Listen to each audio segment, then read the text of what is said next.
Il dit, bon, bah, madame, changement de plan, on part en césarienne. Ah, J'ai dit, on OK. part en quoi?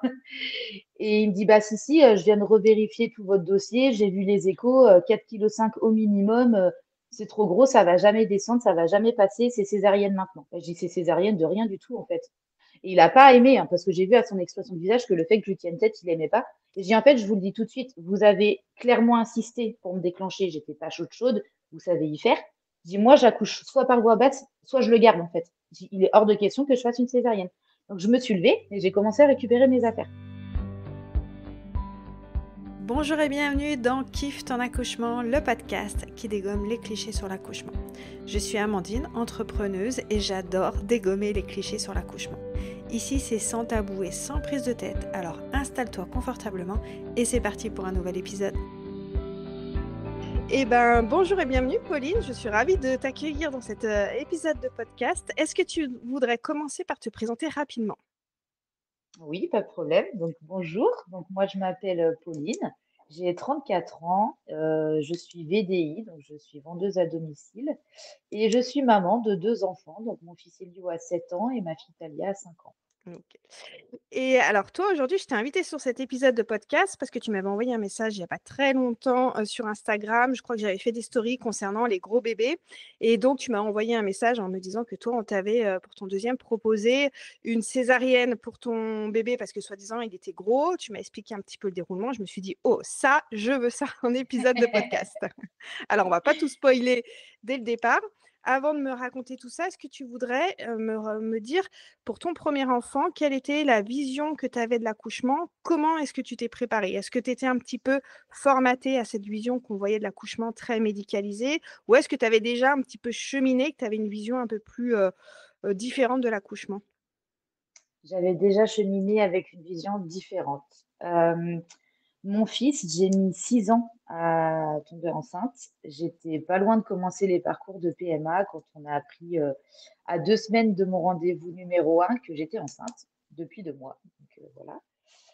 Et moi, ma maman, elle a eu 3 enfants et elle a accouché sans péridurale pour les trois. Et elle m'avait toujours dit, ne fais pas un accouchement médicalisé, c'est souvent comme ça qu'il y a des problèmes. Les femmes savent faire, les corps savent faire, fais-toi confiance. Donc en fait, toute ma prépa avec mes sages-femmes, je les ai fait dans le but, j'accoucherai sans péridurale, c'est non négociable.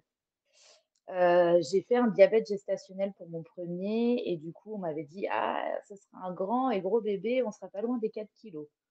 C'est pas grave, enfin, voilà, je suis une femme qui a un corps quand même assez, voilà, je suis pas taille 34 quoi. Donc j'avais dit, je suis cap, je le ferai, c'est pas un souci. Donc on s'était entraîné sur des points d'acupression avec mon mari, sur les respirations, enfin voilà. Et quand on est arrivé à l'hôpital, je suis tombée vraiment sur une équipe hyper bienveillante. J'en garde un souvenir merveilleux, complètement physio. La sage-femme, elle m'a accompagnée du début à la fin. Quand j'étais sur le point de craquer, c'est elle qui m'a dit: «Non, votre projet, c'est sans péri, on y va, on tient, c'est bon». Il aura quand même mis 45 minutes à sortir. J'ai eu un travail qui a duré 36 heures, donc c'était très long. J'ai fait un beau bébé, 4,1 kg, 53 centimètres, donc c'était un beau morceau, mais tout s'est hyper bien passé, j'en garde un super souvenir. Quand on t'écoute, là, on a l'impression que ça a été simple finalement, mais j'imagine que tu as peut-être eu, comment dire? Tu as choisi une maternité en fonction de ton projet, vu que tu étais convaincue que tu voulais accoucher sans péri. Comment est-ce que, on va dire, tu as jalonné ton projet pour finalement arriver à un accouchement qui se passe aussi bien et aussi proche de ce que tu souhaitais? Là où j'habitais, j'étais pile poil à 30 minutes de 2 hôpitaux, mais vu qu'on était entre le 44 et le 56, nous on habitait 44, on a été au plus près, à celui où on allait, quotidiennement. Quand j'ai fait, mes rendez-vous obstétriques à la fin, j'avais dit que je voulais pas de péri, les obstétriciens: «Oui, oui, oui, oui, on vous connaît toutes, mais allez voir l'anesthésiste quand même». Et en fait, ma belle-sœur avait accouché dans cet hôpital-là et ça s'était vraiment mal passé. Donc sur mon dossier, il y avait un gros, sens interdit, clignotant avec marqué le nom des obstétriciens qui ne devaient pas me toucher. C'était non négociable pour mon mari. Et en fait, on a appris après que, le soir où j'ai accouché, l'un d'eux était de garde et que c'est aussi pour ça que les sages-femmes ont tout fait pour que ça se passe bien, sans instrument, juste nous. Parce que, bah, elles savaient que mon mari ne les accepterait pas en salle de naissance et du coup, après ça reste un hôpital qui est ouvert, qui a une salle de naissance physiologique, qui a des sages-femmes formées et qui voilà. Mais j'ai pas particulièrement choisi un lieu précis pour mon accouchement. OK. Et j'imagine aussi que vous avez fait un gros travail avec ton mari parce que même pour que lui, il ose, s'affirmer en disant: «Je veux pas que ce soit telle personne qui soit aux côtés de ma femme», j'imagine que vous avez fait un projet naissance, vous avez discuté, que lui aussi il a cheminé de son côté pour être vraiment raccord, avec ton projet? Oui, c'est ça. En fait, je lui ai expliqué que, que c'était important pour moi, qu'avec le parcours qu'on avait attendu tellement longtemps d'être parents, que je voulais tout vivre en fait et tout ressentir. Je voulais pas du tout, voilà, que mon corps soit endormi, qu'on me dise comment faire. Je voulais pouvoir être libre de mes mouvements. Voilà, on était raccord. Il a assisté à tous les cours de prépa avec moi, donc tous les points, les acupressions, et cetera, les respirations, le ballon. J'ai eu le droit de prendre un bain. Enfin, il y a eu plein de choses et il a été avec moi tout du long en fait. On était d'accord sur le projet. Lui aussi, il voulait que ce soit un accouchement naturel, en fait. OK. Est-ce que dans ta grossesse jusqu'à ton accouchement, tu as croisé des personnes qui t'ont dit cette fameuse phrase: «Tu verras, pour un premier, c'est impossible d'accoucher sans péridurale, tu vas craquer». Alors tu nous as dit l'anesthésiste t'a dit ça, mais est-ce que dans ton entourage proche, tes collègues de boulot, enfin j'en sais rien, il y a des personnes qui se sont permis un petit peu de venir te faire douter de ton projet? Je pense que tout le monde, mis à part ma mère. OK. Les sages-femmes, elles le savaient. Elles m'avaient dit: «On t'accompagnera, on va te donner toutes les bases pour un accouchement sans péridurale, mais sois pas trop fermée non plus. Si vraiment tu sens que, tu as atteint tes limites et autres, il y a quand même cette option, sois pas fermée». Toutes mes copines qui avaient déjà des enfants m'étaient complètement folles. La péridurale, si elle est là, c'est pas pour rien. Tu vas voir quand tu auras eu ta première contraction, tu changeras vite d'avis. Enfin, j'ai quand même eu un travail de 36 heures, donc je les ai sentis pendant 36 heures et j'ai pas changé d'avis. Tout le monde. Et toi, il y a pas un moment où tu as douté en disant: «Mais si tout le monde me dit ça, peut-être que finalement il y a peut-être une bonne raison et que je vais la prendre cette péri». Eh ben, pas du tout. J'étais vraiment sur cette expérience, je veux la vivre pleinement. Et enfin, les femmes, elles font des bébés depuis la nuit des temps. Il n'y avait pas de péridurale et il n'y a pas que des fratries de un. Enfin, je veux dire, il n'y a pas d'enfant unique. On y est retourné, c'est pas pour rien. Non, non, j'étais sûre de moi et j'avais même dit, si j'y arrive pas, je le prendrais comme un échec.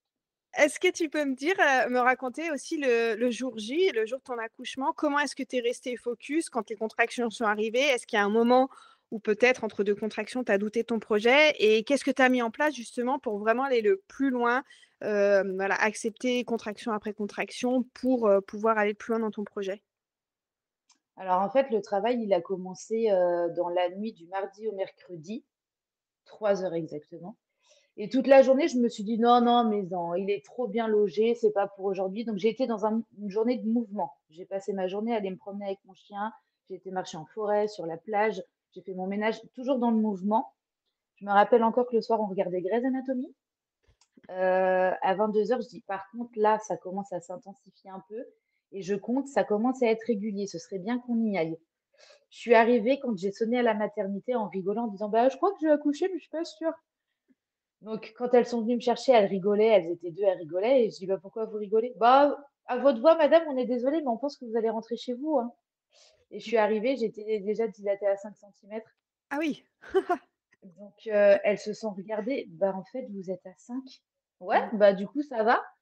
«Bah, vous voulez faire quoi?» «Bah, on peut aller prendre un bain, du ballon, marcher, enfin ce que vous voulez». J'étais complètement, euphorique, en fait. Je me rendais pas vraiment compte de ce qui allait se passer.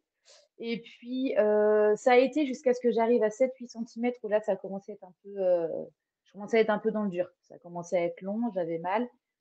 Donc on est parti en salle, de naissance. Elles m'ont mis le masque, un peu hilarant là pour Mmh. que ça m'aide à et en fait, je stagnais et donc du coup, arrivé à 8, ça bougeait plus. Ça faisait 2-3 heures que j'étais à 8 et que ça bougeait plus. Donc elles m'ont proposé de me percer la poche des os en m'expliquant que, au moment où elles allaient la percer, vu qu'en fait, elles faisaient un petit coussin moelleux pour le bébé et que c'est ça qui bloquait un peu, qu'au moment de la percer, j'allais peut-être avoir des contractions vraiment très douloureuses et que ça allait me changer la donne. Et effectivement, quand elles me l'ont percé, ça a été beaucoup plus douloureux. Mais en fait, je suis passée de 8 à 10 instantanément et après, il a plus fallu qu'il descende. Donc ça a été finalement sur la fin très rapide. Après, voilà, vu que j'ai fait un beau bébé, il a eu un peu de temps quand même pour sortir. Mais voilà, elles m'ont accompagnée, elles me tenaient la main. Enfin, c'était hyper positif, vraiment. C'était vraiment dans la joie et il a pointé son petit nez le jeudi matin à 6h13. Voilà. C'était, je sais pas, j'en garde un super souvenir, vraiment. Mmh. Bah, ouais, on dirait que tu as été bien accompagnée, c'est chouette parce que c'est vrai que je pense que c'est décisif et rien que le fait qu'elle t'explique que le fait de percer la poche des os, tu vas avoir des contractions plus intenses, je trouve que c'est hyper important parce qu'une femme, si elle le sait pas, elle se dit: «Mais pourquoi d'un coup j'ai des contractions plus importantes? Je vais jamais tenir, ça y est, j'arrive plus à gérer» et c'est souvent que les femmes, elles me disent: «Bah, j'ai pris la péri parce qu'on m'a percé la poche des os et je ne savais pas que ça allait augmenter les contractions». Donc elle te les dit, je trouve que tu as dû sûrement mieux les accepter ces contractions en disant: «C'est normal». Oui. Bah, alors ça m'a quand même fait un: «Waouh!» J'avais déjà mal pourtant, mais là, du coup, c'est plus. Est-ce que tu as trouvé ça difficile d'accoucher d'un bébé de 4 kilos? Parce que ça fait peur souvent aux femmes quand on leur dit: «Un gros bébé, il va rester coincé, ça va être compliqué de le faire sortir et tout». Est-ce que toi, tu as senti ces 4 kilos passer ou pas spécialement? Alors, j'ai senti un bébé passer. Honnêtement, c'était mon premier. Il aurait peut-être fait que 2,7 kg, ça m'aurait fait le même effet. Enfin, Ouais, tu as pas j'étais quand tu senti? m'as non, pas un truc particulier et quand à l'échographie, elle m'avait dit: «Moi, je vous prédis 4,1 kg, j'en suis sûre» et Mmh, elle était, elle, dans le vrai, du coup mmh. et j'étais pas en panique. Elle m'avait dit: «Vous avez» enfin, je suis pas petite, mais je suis pas grande non plus. Je suis un petit peu trapue. Elle m'avait dit: «Moi, il y a pas de souci, le bassin, il est bien, enfin, stressez pas». Donc j'étais pas stressée. Oh, c'est cool ça, parce que c'est vrai que pour un premier souvent, c'est aussi un peu, «Oh là là madame, c'est un gros bébé, vous avez jamais accouché, vous allez pas y arriver, on va vous déclencher 15 jours avant». Bah, en fait, ça dépend du coup des discours qu'ont les gens, mais après j'ai un bon caractère quand même, donc je me fais pas trop marcher sur les pieds Mmh. non plus. Est-ce que tu sais si tu as eu l'ocytocine de synthèse, tu sais, pour la délivrance du placenta pour ton premier? Et ben, comme je t'en ai parlé, par message, il y a quelques jours, je n'ai jamais entendu ce mot, donc je ne sais absolument pas s'ils me l'ont donné et je crois même pas avoir reçu de dossier médical en partant.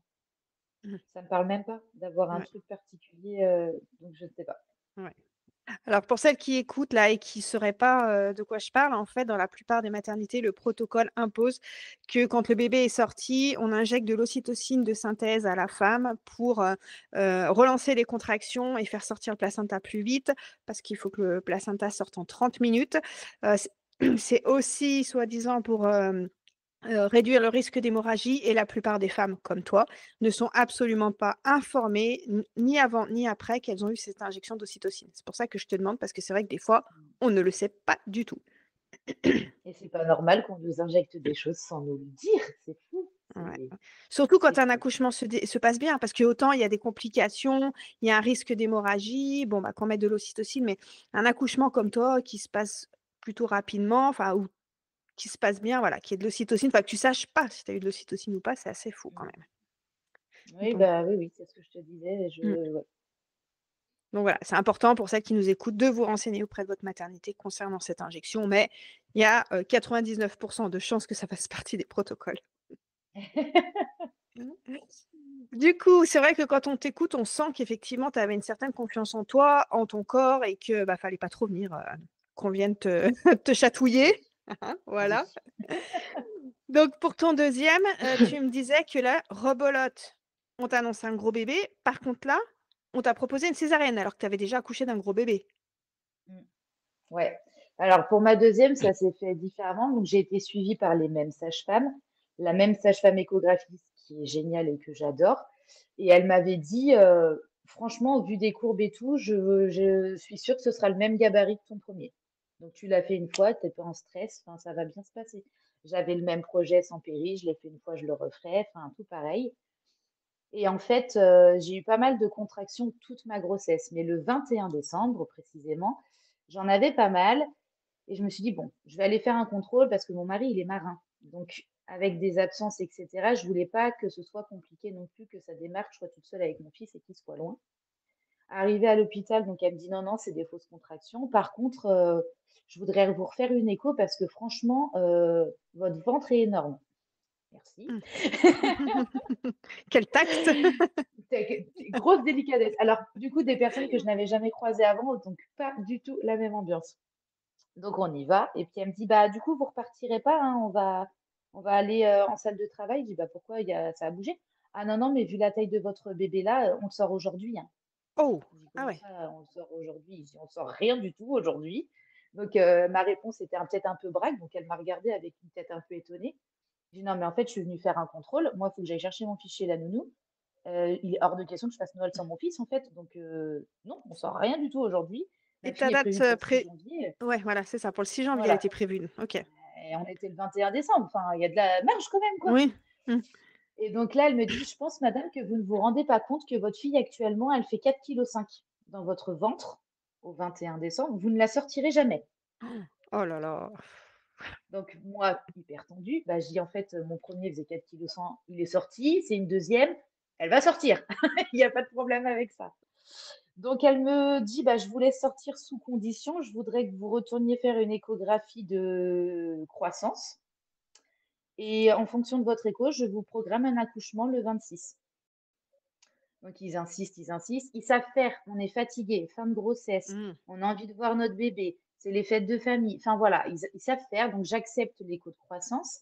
J'accepte un déclenchement au 26 en fonction de ce que me dira ma sage-femme, enfin, euh, pour l'écho là, Échographe? échographiste. Voilà, merci.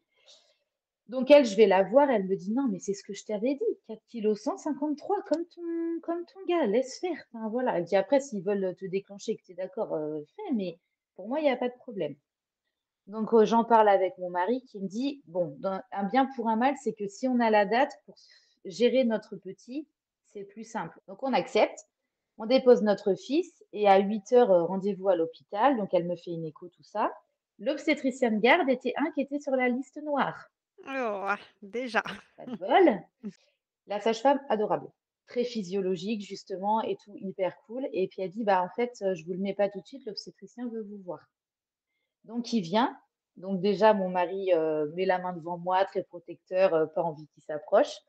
Il dit: «Bon, bah, madame, changement de plan, on part en césarienne». Ah, Je dis: «On OK. part en quoi?» Et il me dit: «Bah, si, si, je viens de revérifier tout votre dossier, j'ai vu les échos, 4,5 kg au minimum, c'est trop gros, ça va jamais descendre, ça va jamais passer, c'est césarienne maintenant». Bah, je dis: «C'est césarienne de rien du tout, en fait». Et il a pas aimé, hein, parce que j'ai vu à son expression de visage que le fait que je lui tienne tête, il aimait pas. Et j'ai dit: «En fait, je vous le dis tout de suite, vous avez clairement insisté pour me déclencher, j'étais pas chaude chaude, vous savez y faire».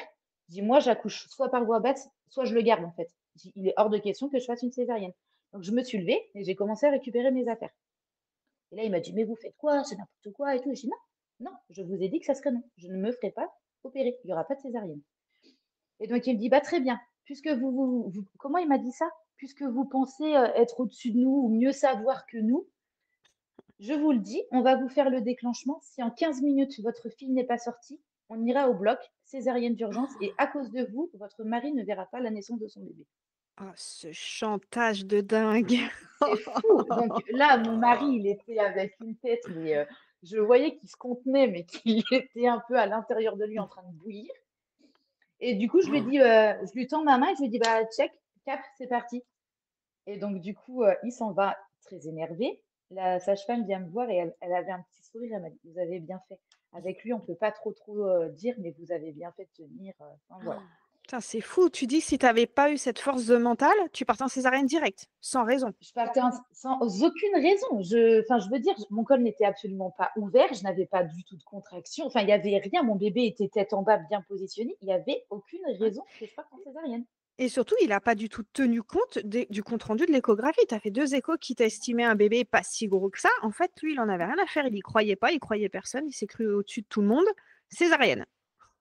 La sage-femme qui m'a fait mon échographie, elle m'a dit: «Là, pour moi, en ce moment, elle fait 3,8 kg, donc d'ici 2 Mmh. semaines, elle fera 4,1 kg comme ton grand». Exactement ce que je t'ai dit. Et lui, il me Punaise. prédit 4,5 kg au 26 décembre. Je dis: «Non, non, Oh là c'est là. pas vrai». Donc du coup, ils me font Et les juste petite parenthèse, il oui, t'avait examiné? Il t'avait fait une échographie, lui? À quoi il estimait lui, il 4,5 m'a kg au doigt rien mouillé? fait. Il a rien fait du tout, lui. Il est arrivé et puis il m'a dit: «On part au bloc». Bah, Boule on de part nulle cristal, part. en fait. C'est 4,5 ça. kg, ah, c'est ouf! Mais c'est vrai que quand ça s'est passé, je me suis dit: «Mais si c'était mon premier bébé, mais mon Dieu, en fait, il Bah, m'aurait ouais. terrorisée, il m'aurait charcutée Pour pour rien? rien». Enfin, Oh là là. ouais, il y avait absolument, mais aucune raison de me dire tout ça et de vouloir m'emmener au bloc. Il y en avait pas, il y avait rien du tout. Juste des Mmh. superstitions, des Ouais. suppositions, Et puis mais voilà, l'envie de contrôler ta fin de grossesse et que tu accouches comme lui, il a décidé, en fait, et pas comme toi tu c'est veux. ça. Mais Hallucinant. alors, c'est exactement ça parce que tu verras à la fin de l'histoire que c'est une fierté de mâle. Ils pensent, bah, qu'ils savent mieux que les femmes, en fait, comme Oui, d'habitude. c'est ça. Ils peuvent gérer notre corps, mais en fait, bah, tu vas pas gérer le mien. Ça me rend dingue. Bah, ouais, ouais, on était, bah, en fait, ça casse un peu aussi ce moment magique de c'est le jour de l'arrivée de Mmh. mon bébé parce que, bah, du coup, quand elle est revenue, la sage-femme, et elle me dit: «Bah, on y va», et j'ai en vrai là, j'ai envie de partir. Enfin, j'ai dit: «Là, ça m'a saoulée, j'ai envie de partir, je me sens pas du tout respectée et tout», enfin. Mais après, voilà, encore une fois, ils savent: «Ouais, mais vous avez bien dit, vous allez être fatiguée, vous avez mal partout, on est là, votre petit, il est gardé, Mmh. on y va». Bah, oui, oui, on y va, mais quand même, quoi. Mmh. Ouais, c'est une forme de manipulation par la vulnérabilité, par Clairement. la fatigue, par la peur. C'est tellement moche. C'est ça, et puis, enfin, ils ont bien su dire, puis là, enfin, le petit est gardé. Ouais. Enfin, voilà, ils ont bien Mmh. cerné aussi, et du coup, bah, là, c'est facile, en fait, il est gardé, allez-y. Bah, Mmh. oui, et Ouais. puis on est là, vous êtes prêts, il y a que moi. J'étais toute seule au début, Mmh. donc enfin, voilà. Mmh. Donc elle me fait, bah, la perf là, et puis, elle me dit: «Bah, vous voulez quelque chose?» Je dis: «Bah, oui, moi je veux un ballon». J'imagine que je peux pas aller me promener vu que je suis perfusée, donc, je dis: «Bah, je veux un ballon», enfin des trucs, quoi. Donc, je me suis assise sur mon petit ballon, tous mes petits mouvements, et puis on est resté jouer aux cartes avec mon homme pendant je ne sais combien de temps. Et puis elle est venue me faire un contrôle, je crois, au bout d'1 ou 2 heures, et elle me dit: «Bah, vous êtes à 2, donc, bah, je perce». Je dis: «Pourquoi vous me percez Mmh. maintenant?» «Bah, parce que du coup, c'est un déclenchement, donc dès que vous atteignez 2, on perce, comme ça, pouf, ça accélère le travail». Et là, elle m'a dit: «Je vous préviens, les contractions sont plus douloureuses, je préviens l'anesthésiste». Pour la Et je lui péri. dis: «Bah, pourquoi?» Voilà, et beh, je dis: «Beh, pourquoi?» «Bah, parce que vous allez voir que ça va faire vraiment plus mal». Je dis: «Bah, oui, mais j'ai accouché de mon premier sans péri». «Oui, mais quand vous êtes déclenché, les contractions, c'est pas les mêmes». Et je dis: «Ouais, ouais», donc j'étais pas du tout convaincue. J'ai tenu quand même jusqu'à 7 sans la péri, mais effectivement, j'étais très, très déçue parce que, c'est vraiment pas la même chose. Je Mmh. trouve que les contractions, c'est pas les mêmes, c'est pas la même, enfin, je sais pas, je ressentais pas les vagues de la même façon, et j'avais vraiment mal, mais mal pas bien, pas mal où je me sentais puissante comme pour Mmh. mon fils, et je sais pas. Donc j'ai accepté la péri en pleurs. Donc, mon mari qui était vraiment pas chaud pour que je la prenne aussi, je voyais bien que ça lui faisait un truc, il voyait bien que c'était pas nous, en fait. Donc on l'a fait quand même. Donc après, bah, forcément, on a l'impression d'avoir pris je ne sais quel médicament. Enfin, on est complètement shooté, hein. J'avais moitié envie de dormir. Enfin, je sais pas. En fait, on se sent plus maître de son accouchement et de son corps, je trouve. Et puis, bah, la position statique, je suis allongée, les pieds dans les étriers. Bah, ça me ressemblait pas. Mais après, la fin est bien quand même. Mais, donc ça travaille quand même. Et puis, je dis à mon mari: «Va la chercher parce que, je pense que son truc fait plus effet, mais ça me va très bien. Mais par contre, elle est là». Il me dit: «Comment ça, elle est là? Ils sont mis il y a à peine 1 heure». Je dis: «Oui, non, mais là, elle est là, si je touche, je suis sûre qu'il y a sa tête, donc, tu vas la chercher». Donc il y va, et elle me dit: «Non, non, non, mais elle est pas là, en fait, je vous l'ai mis il y a à peine 1 heure, vous étiez à 7, moi j'ai une autre femme qui est en train d'accoucher, elle est pas là». Bah, j'y suis, et puis je vais pousser, donc c'est soit vous venez, soit, je le fais toute seule. Donc elle rigole, elle regarde: «Oh, mais oui, elle est là!» Oh «Je viens de bah, vous le dire». purée, c'est fou. Donc Oh j'en là là. rigole, elle me dit: «Bah, retenez-la, Ah retenez-la». bah Ah, je dis: «Ah non!» Je dis: «Je retiens rien, c'est soit vous êtes là et vous la récupérez, soit je vais la chercher, mais elle sortira». Donc, alors elle a couru, enfin, c'était un peu le branle-bas de combat là-dedans, tout le monde courait, les mains en l'air, et donc, hop, les étriers: «Attendez, je mets ma blouse, je mets mon masque, je mets mes gants», enfin voilà. Et en fait, c'est moi qui étais la chercher, et ça, c'était trop beau parce que c'est le gros positif de mon expérience péridurale, c'est-à-dire que j'ai pu me redresser vu que ma douleur était pas la même, et c'est moi qui ai été récupérer ma fille entre mes jambes et Mmh. qui l'ai posée directement Waouh. contre moi. Et ça, avec la péri, j'étais tellement concentrée sur la gestion de ma douleur et de mes poussées que j'ai pas pu aller chercher mon fils. Moi, à ce moment-là, j'ai pas réussi. J'étais Mmh. trop concentrée sur gérer ce que je ressentais. Et là, le fait qu'on m'enlève cette, charge un peu de douleur, et ben, j'ai pu aller la chercher, et c'était trop beau, c'était trop fort. J'en garde un souvenir génial. Malgré qu'il y ait eu tous ces trucs-là avant, la fin, c'est moi qui ai récupéré mon bébé. Waouh. Personne ne l'a touché avant moi. Magnifique. Ouais, ouais, c'était trop beau. Ah, j'en ai les Mmh. yeux qui brillent et tout, c'était trop beau. Ouais. Donc c'est ma fin heureuse, en fait, Mmh. parce que du coup, vu que, pour Elio, à la fin, c'était un peu le stress. Quand il est né, il était un peu bleu parce que c'était long, enfin voilà. Donc papa a pas coupé le cordon, ils l'ont emmené très vite. Là, elle est restée sur moi, tranquille. Ils ont attendu 2, 3 minutes. «Monsieur, vous voulez couper le cordon?» Ça a été très doux. J'ai sorti, elle m'a dit, oh, j'ai l'impression que le placenta est pas loin, vous voulez faire une poussée pour voir? J'ai fait, il est sorti tout seul, pouf. Enfin, voilà, donc là, pour celui-là, je suis sûre que j'ai pas eu l'ocytocine parce qu'elle me l'a dit tout de suite. Bah là, il est là, si vous voulez pousser, il sort. Pouf, et il est sorti. Donc, je suis quasiment sûre que je l'ai pas eu. Et bah, monsieur l'obstétricien, il n'est même pas venu me voir à la fin. Tu m'étonnes. Je lui ai dit à la sage-femme, je dis, bah, vous pouvez aller chercher votre chef que je lui présente ma fille de 3 kilos 880. Punaise, 3,8 kg. Voilà. Pour moi, 3,8 kg, on n'est pas sur un gros bébé. Mais Mais c'est non. mon expérience. Mais Oh, il a jamais voulu venir. quel con. Il a jamais, Désolée, mais il a jamais pointé le bout de son nez dans notre chambre. putain, mais t'imagines si tu avais eu une césarienne pour un bébé de 3,8 kg? Bah ouais. Ah, ça me Et met en oh, tout ce qui va derrière, les agrafes, le temps de se relever, de marcher, la souffrance, la naissance qui est pas la même du tout, qui est pas physio, t'es pas proche de ton bébé, ça n'a rien à voir. pour rien, encore une fois, Voilà, pour rien. pour rien. J'étais très fière d'avoir tenu, d'avoir dit non, même si là, je dois passer pour la folle de l'hôpital. Si vous parlez sur moi dans les couloirs, je m'en fiche, c'est non. Et j'ai bien fait Mmh, de m'écouter. mmh. Je le Mais c'est savais. Je le sentais. J'en ai porté un de 4,1 kg. C'est déjà un beau bébé quand même.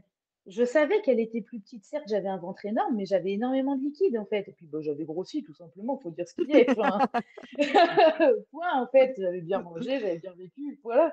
Je savais qu'elle faisait pas le même poids. J'en étais sûre. Je le savais.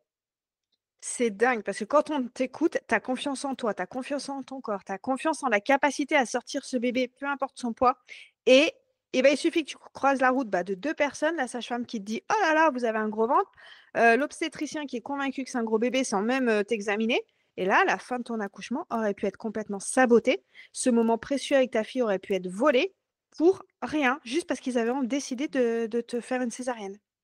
Ouais, je pense que c'était une période creuse. Il devait s'ennuyer, je sais pas. Ouais, ouais, ouais, c'est fou. Ah Et et là c'est tu vrai que d'une manière générale, dans ma vie, j'ai pas beaucoup confiance en moi. Je me remets souvent en question, je doute beaucoup, sauf quand ça concerne mes enfants. C'est moi leur mère, je sais. Je les mmh. connais, c'est mes bébés, je sais. C'est mon corps, je connais, je sais. Et c'est vrai que sur ça, fallait pas trop venir m'embêter.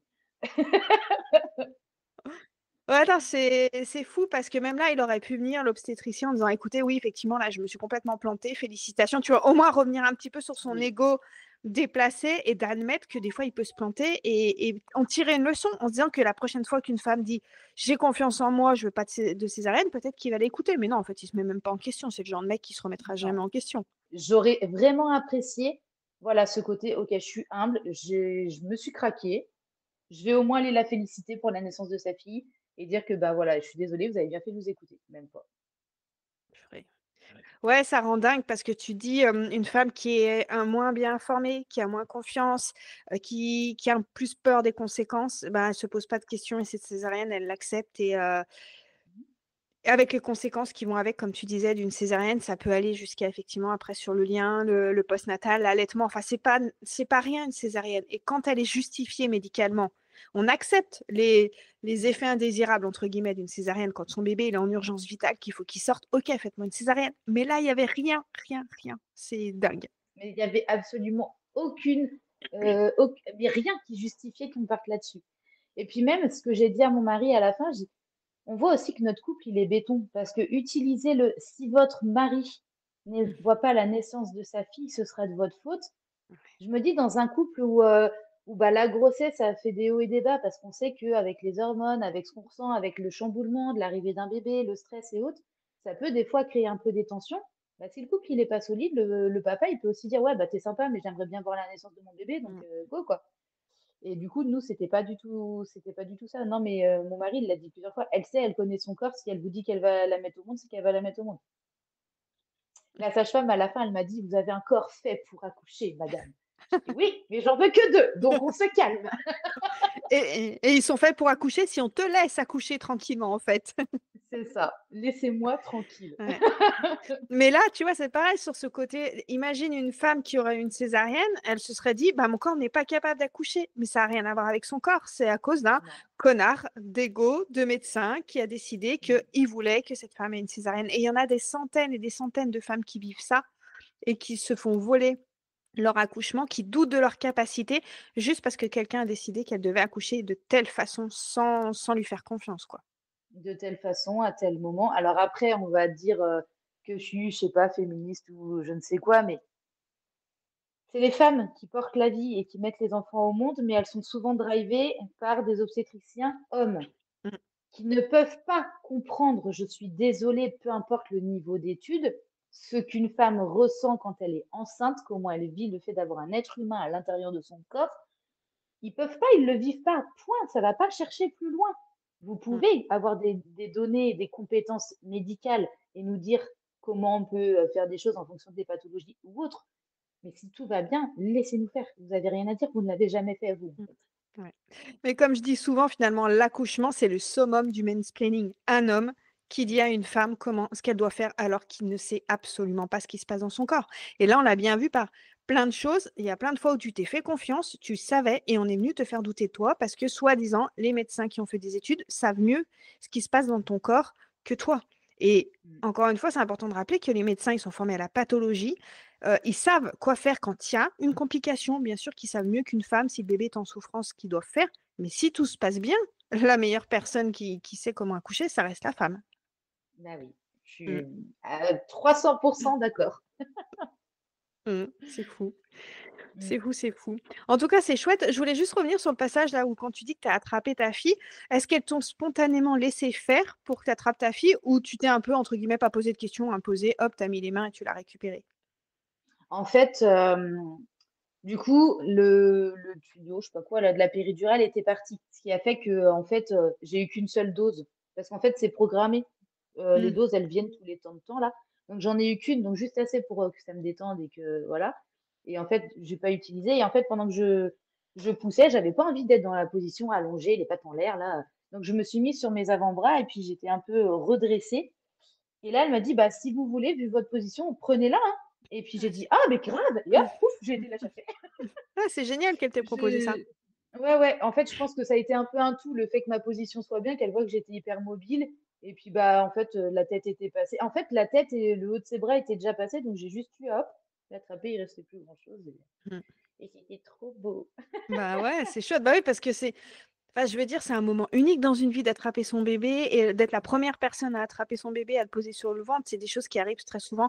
Les femmes, quand elles accouchent en dehors des hôpitaux, ça arrive souvent, mais à l'hôpital, c'est vrai que souvent, il y a cette croyance qu'il faut qu'un médecin attrape le bébé, vérifie qu'il aille bien, coupe vite le cordon aussi, ça c'est une, croyance de ouf. Donc c'est chouette que finalement, bah, déjà, c'est cool de montrer que même avec un déclenchement et avec une péridurale, c'est possible de garder un beau souvenir de son accouchement et aussi que c'est possible de dire: «Bah, j'aimerais attraper mon bébé» et d'être la première personne qui touche mon bébé, quoi. Mais en fait, techniquement, alors certes, la position qu'ils nous demandent à l'hôpital n'est pas physio, c'est pas forcément ce qui se fait de mieux, mais techniquement, on peut toutes aller chercher notre bébé, hein. Mmh. Oui, oui. Mmh mh. Donc c'est vrai que pour Elio, mon premier, bah, ça restait quand même mon premier. Il y avait tout ce truc de douleur. Voilà, il a quand même mis du temps à descendre et à sortir et tout. Donc voilà, quand il est sorti, ils me l'ont posé très brièvement. J'étais pas en état d'aller le chercher, j'étais épuisée, enfin, mais très vite, vu qu'il était bleu, ils l'ont pris, ils sont partis. Là, en fait, moi, j'étais mobile, j'avais encore la pêche, c'était pas aussi long que pour mon grand et du coup, bah, hop, j'ai été, puis tout de suite, bah ouais, c'est ma peau qui a touché sa peau en Mmh premier. mh. Elle était contre moi, on s'est sentis, on s'est oh, c'est trop beau! Ah, mais c'est sûr, c'est un cadeau, mais Ouais, merveilleux, en fait, là, que tu ouais. t'es fait. Ah, je souhaiterais ça à tout le monde, mais il faut oser, en fait. Ça reste notre corps, notre bébé, notre accouchement, en fait, faut sortir des clous, s'imposer et au final, quand on dit ce qu'on veut faire et ce qu'on prend et qu'on prend notre place, ils vont pas non plus lutter contre nous. Enfin, j'ai pas rencontré quelqu'un qui non plus, m'a dit: «Bon maintenant vous vous taisez, ici c'est nous qui disons», enfin Mmh. voilà, moi quand j'accouche, quand je vois tes vidéos, je me vois, enfin je suis une dame qui rugit, il faut que Mmh. ça enfin voilà, je me sens puissante, il faut que je prenne de la part, je suis pas juste en train de brailler parce que j'ai mal en fait. Mmh. Et j'ai pas rencontré non plus des gens qui m'ont tenu tête, à part lui là qui a un peu voulu, mais en vrai sinon, quand on s'impose un petit peu, je trouve que ça va quand même. Mmh. Ouais, je pense que quand on montre qu'on a confiance, ça aide et moi, j'ai plein de récits de femmes qui me disent que, ben, quand on leur a proposé un déclenchement, elles ont osé dire, bah, ne serait-ce que, bah, expliquez-moi, pourquoi est-ce que vous voulez me faire un déclenchement? Moi, je suis pas d'accord avec vous, expliquez-moi. Ou de dire, bah non, moi, je veux pas de ce déclenchement, je veux accoucher, bah, à terme. Et j'ai plein de femmes qui me disent, bah, finalement, le médecin, il est revenu tu vois, il a pas insisté. Donc, des fois, il suffit juste de dire, non, je suis pas d'accord avec ce que vous me dites, pour qu'en face, le médecin, bah, il change un peu son discours. Je pense que c'est un discours un peu formaté qu'ils ont à toutes les femmes. Quand ça passe, bah, tant mieux pour eux, ils se prennent pas la tête et puis quand finalement il y a un peu des «réfractaires» entre guillemets face à eux, bah, ils doivent aussi un petit peu s'adoucir et s'adapter donc Bah, ils ont pas le choix, hein. voilà, donc c'est vraiment important d'oser se faire confiance. Alors même si je sais que c'est hyper difficile parce qu'en fin de grossesse, on est fatigué, comme on disait tout à l'heure, on est vulnérable, il peut avoir de la peur et c'est aussi OK de pas oser s'affirmer parce que c'est un moment un petit peu stratégique mais pour celles qui nous écoutent, si vous sentez un petit peu cette audace pointer et dire: «Bah, je vais oser refuser un déclenchement, enfin, je vais tenter refuser le déclenchement», bah, faites-vous confiance et tentez de refuser un déclenchement. Parce que des fois, ça peut marcher. Ah bah, clairement et puis encore une fois, on en vient en fait, des désirs, des souhaits, des ressentis de chacun. Peut-être que moi, à ce moment-là, s'il m'avait alors, sans parler de la péridurale et tout ça, de la césarienne et tout ça, mais on a hésité parce que c'est pas trop notre truc, on est plus branché sur, l'enfant choisit son moment pour venir au monde, c'est pas anodin tout ça. Mais si on est carrément OK parce qu'on estime que le bébé, il a fait son temps, qu'on est vraiment fatigué, Mmh. qu'on a mal partout, qu'on a des je sais pas, des spécificités au niveau, du travail, du mari, de tout ça et qu'on est OK, bah, on le prend, il y a pas de souci. En fait, il faut juste choisir ce qui nous convient à nous, il faut juste pas qu'on Mmh. nous impose quelque chose. Et qu'on Je ait trouve les que bonnes c'est infos pour faire un choix. Du voilà. moment qu'on a toutes les cartes en main en disant: «OK, vous me proposez un déclenchement, les pour, les contre, pour telle raison, OK, c'est justifié, je suis OK avec ce déclenchement», c'est complètement OK. Mais là Mmh. où il y a un problème, c'est que souvent, on fait peur aux femmes en leur donnant qu'un versant: «Oh là là, si vous êtes pas déclenché, votre bébé, il va être trop gros, il va rester coincé, ça va finir en césarienne d'urgence». Mais on oublie de dire aux femmes que, ben, un déclenchement, c'est pas anodin, ça va être beaucoup plus médicalisé, les contractions sont plus intenses. D'ailleurs, je voulais revenir là-dessus, sur le fait qu'avec un déclenchement, souvent les contractions sont plus intenses. C'est parce qu'en fait, il y a pas tout le cocktail hormonal qui va avec, comme tu as pu avoir pour ton premier. Tu sais, Mmh. pas l'adrénaline, ah, j'ai oublié le nom de les endorphines, l'antidouleur naturel qui vient justement pour pallier aux contractions. Avec un déclenchement, il y a pas tout ce cocktail hormonal qui fait qu'effectivement les contractions sont un peu plus intenses. Et quand les femmes, on leur dit pas toutes les infos, bah, elles peuvent pas faire un choix. C'est un choix qui est influencé par la peur et ça, c'est vraiment moche, en fait. Ouais. Mais après, Mmh. je trouve que, je me suis jamais sentie autant infantilisée que quand j'étais enceinte par le corps Mmh. médical. Mmh. C'est, et alors après d'une manière générale, je trouve qu'en tant que femme, quand on va dans les hôpitaux, j'ai l'impression des fois de me voir avec, des petites chaussures vernis, une petite jupe et des couettes, j'ai beau avoir 34 ans, quand je vais à l'hôpital, j'ai l'impression que Mmh. tout le monde autour me prend pour un bébé, Mmh. ah, ça me dérange. Mais alors enceinte, tout le monde sait mieux que nous ce qu'on doit faire, ce qu'on doit ressentir, comment tout et une fois qu'on a notre bébé, c'est pareil, tout le monde sait mieux que nous comment il faut s'en occuper, quand il doit dormir, quand il Mmh. doit avoir un câlin. Laissez les femmes vivre leur vie, laissez-nous tranquilles, Ouais.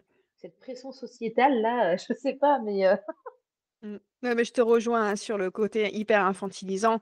De toute manière, c'est ça, hein, dans l'accouchement, c'est l'homme médecin qui sait mieux que la femme et qui est considéré comme une petite fille et du coup, en découle ce syndrome de la petite fille sage où les femmes se sentent obligées d'être obéissantes, gentilles, dociles. Parce qu'on est mmh, éduqué comme ça aussi, hein, depuis qu'on est toute petite, hein, et ça se cristallise tellement au moment de l'accouchement, c'est-à-dire qu'il y a le médecin qui sait et la femme qui se laisse faire. Et voilà, ça on arrive à des extrêmes où finalement les femmes, eh ben, elles se font plus du tout confiance parce qu'on leur a jamais laissé l'occasion de se faire confiance. ouais, je suis d'accord avec Mmh. toi. Mmh. Mmh. Est-ce que tu aurais un conseil à donner à une future maman là dont c'est le premier et qui pour justement qu'elle puisse oser si on commence à lui parler de gros bébé, de déclenchement, de césarienne, toutes ces choses qui pourraient la faire douter d'elle? Quel conseil tu pourrais lui donner pour qu'elle ait un maximum justement confiance en elle et qu'elle ose un petit peu s'imposer autant que possible?